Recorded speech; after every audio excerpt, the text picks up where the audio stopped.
The live TV, सच सबसे आगे। मोदी सरकार ने हमारी सेना को कितना मजबूत किया है और ये दावा उनका कितना खोखला है, इसकी पोल खोल दी गई है Indian air force chief Amardeep Singh के द्वारा। आईएएफ चीफ ने कहा है कि जो स्थितियां 1965 के समय थी, शायद आज हमारी स्थिति उससे भी खराब है। इसके लिए उनको डांट भी हो सकता है पड़ी हो। तो इस वीडियो में हम चर्चा करेंगे कि आखिर ऐसी बातें क्यों कही गई हैं इंडियन एयरफोर्स चीफ के द्वारा। स्वागत है आप सभी का द लाइव टीवी में। मेरा नाम उदित तारन है। वीडियो के शुरुआत में सबसे पहले आपको हम एक ट्वीट दिखाते हैं जिसमें गंभीर बातें लिखी गई हैं भारतीय सुरक्षा से संबंधित, मतलब जो आर्म फोर्सेस हैं, चाहे आप नेवी की बात कीजिए, इंडियन एयरफोर्स की बात कीजिए या आर्मी की बात कीजिए। देखिए अपने स्क्रीन पर लिखा हुआ है, दीप अग्रवाल शेयर करते हैं कि मोदी सरकार ने हमारी सेना को कितना मजबूत किया, इसकी एयरफोर्स आर्मी चीफ ने खोली पोल। इस पर उनको पीएमओ से डांट भी पड़ी है। उन्होंने कहा है कि मोदी सरकार 36 राफेल विमान लाकर झूठी वाहवाही लूट रही है, जबकि असलियत यह है कि हमारी सेना की क्षमता 1965 के समय से भी नीचे चली गई है।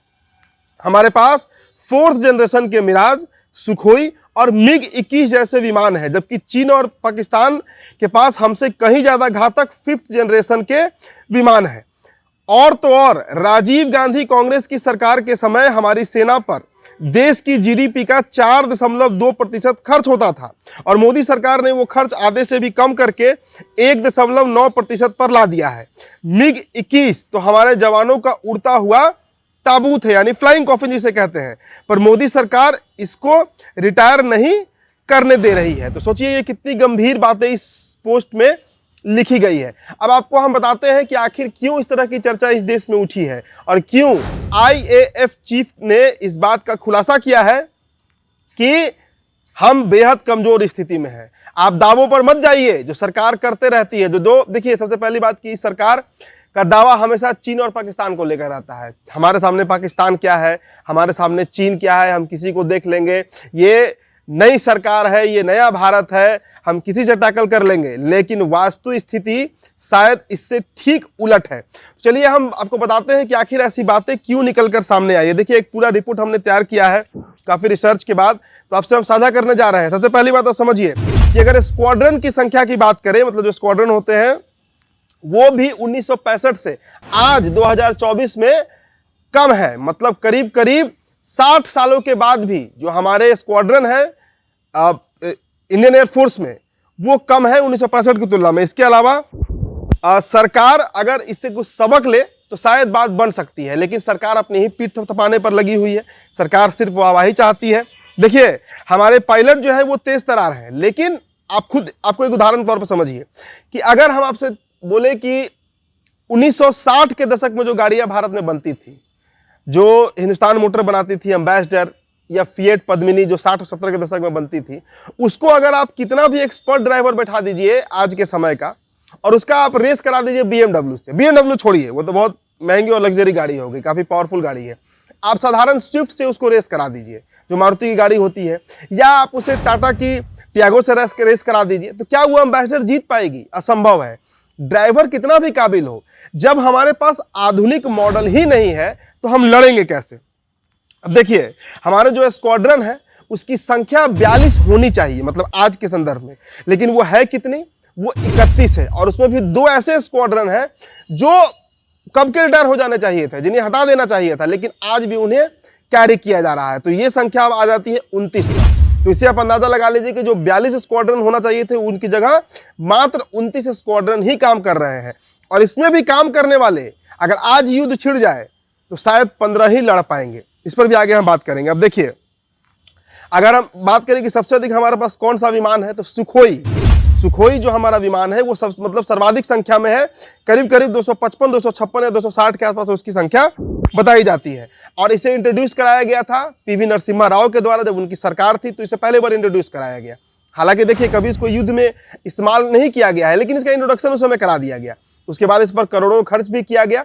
लेकिन ये लड़ने की क्षमता, देखिए लड़ाई जो होती है ना, जो युद्ध चलती है, उस समय जो फाइटर जेट चाहिए उसमें आप सुखोई को नहीं रख सकते हैं। और अगर पूछा जाए कि आज अगर लड़ाई हो जाए, युद्ध हो जाए और इसे इस्तेमाल करना हो तो कितना इस्तेमाल करने की स्थिति में है, तो मात्र 60%, मतलब जो 250 के आसपास संख्या है उसमें 150 सुखोई को ही हम युद्ध में लगा सकते हैं। अगर बात करें मिराज 2000 की, देखिए ये सबसे मारक और ये ही हमारा ताकत है, भारतीय वायुसेना की ताकत है तो मिराज 2000 है। आप गूगल पर सर्च कीजिएगा, आपको सारा डिटेल मिलेगा इसका। मिराज 2000 जो है इसे ही हर जगह, बालाकोट स्ट्राइक देख लीजिए, कारगिल जो हुआ था अटल बिहारी वाजपेयी के समय, उसमें भी इसका ही इस्तेमाल किया गया था। अगर जैगुआर की बात करें, एक और जेट है, तो जैगुआर को सिर्फ और सिर्फ ट्रेनिंग के लिए ही इस्तेमाल किया जाता है, मतलब युद्ध में उसका प्रयोग कभी किया नहीं गया है।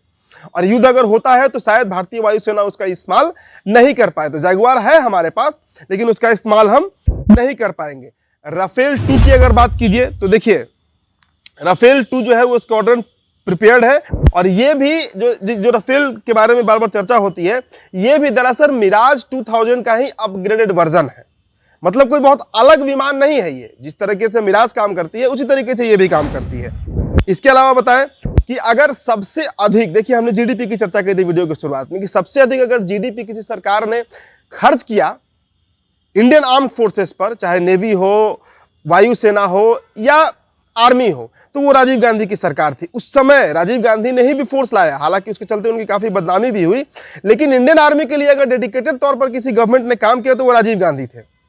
देश के कुल जीडीपी का 4.2%, 4.2% राजीव गांधी की गवर्नमेंट जो थी वो भारतीय सेना पर खर्च कर रही थी। मौजूदा सरकार की बात कर लीजिए, 11वां साल चल रहा है, 2% से अधिक कभी भी मोदी सरकार ने आज तक ऑन रिकॉर्ड जीडीपी का खर्च किया ही नहीं है भारतीय सेना पर। और अगर इस साल की बात कीजिए, जो पिछला बजट आया है, तो 1.8% ही इसका खर्च हो पा रहा है। अगर हम आर्मी में जो फोर्सेस हैं, जो सैनिक हैं, उनकी बात करें अगर, तो 2 लाख से अधिक शॉर्टेज है आर्म फोर्सेस की। तो आप कल्पना कीजिए, एक तरफ ये सरकार अग्निवीर चला रही है, अग्निवीर कितना विरोध झेला है और इस देश के युवा कितने गुस्से में हुए रहे हैं उस अग्निवीर के चलते, और एक तरफ रिपोर्ट बताती है कि इस देश में आर्म फोर्सेस में 2 लाख की संख्या जो है वो कम है। इसके अलावा एक और फैक्ट आपको बता ही देते हैं, देखिए 86 मल्टी रोल तेजस जो है उसका ऑर्डर 2018 में किया गया था। ये बड़ा एक तरीके से कहिए तो इस सरकार की पोल खोलती है ये फैक्ट। 2018 में 86 मल्टी रोल तेजस का ऑर्डर किया गया, कहा गया कि आ रहा है ये कहा गया 18 में, अच्छा 6 साल पहले की मैं बात कर रहा हूं। एक भी डिलीवर अभी तक नहीं हुई। उसके बाद फिर 2020 में 97 और ऑर्डर कर दिया गया, मतलब पहला अभी डिलीवर नहीं हुआ है, तो 86 ऑर्डर किया गया था और फिर 97 जो है वो ऑर्डर कर दिया गया। अब आप एक बात को समझिए कि जो पहला स्लॉट ऑर्डर किया गया 86 मल्टी रोल तेजस का, वो 2030 तक डिलीवर होना है। 2030 के पहले कहीं कोई चांस नहीं हो सकता है 2031 हो जाए, 2032 हो जाए। तो एक ये मुगालते में रखा गया था कि इस सरकार का जो एक पैटर्न है ना काम करने का, वो यही है कि काम हो चाहे नहीं हो, पीठ थपथपा देना है। तो 18 में 86 ऑर्डर किया गया मल्टी रोल तेजस का, और उसमें से एक भी नहीं आया, 2030 तक आएगा। और फिर जो 97 ऑर्डर किया गया है वो 2035 से 2040 के बीच आने की संभावना है, मतलब ये उम्मीद है कि तब तक वो आ जाएगा।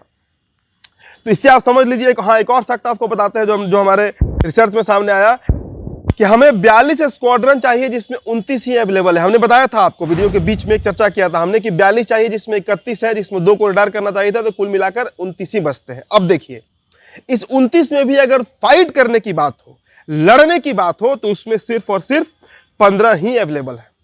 तो आप कल्पना कर लीजिए।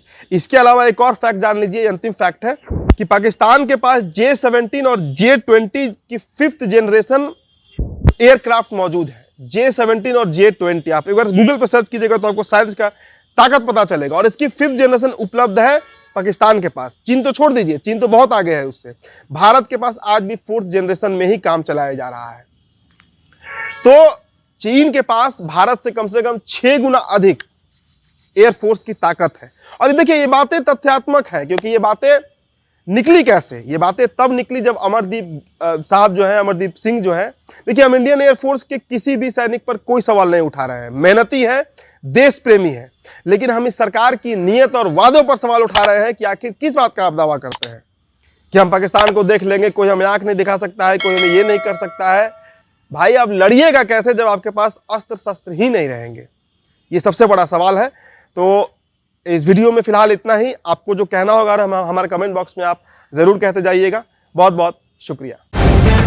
द लाइव टीवी, सच सबसे आगे।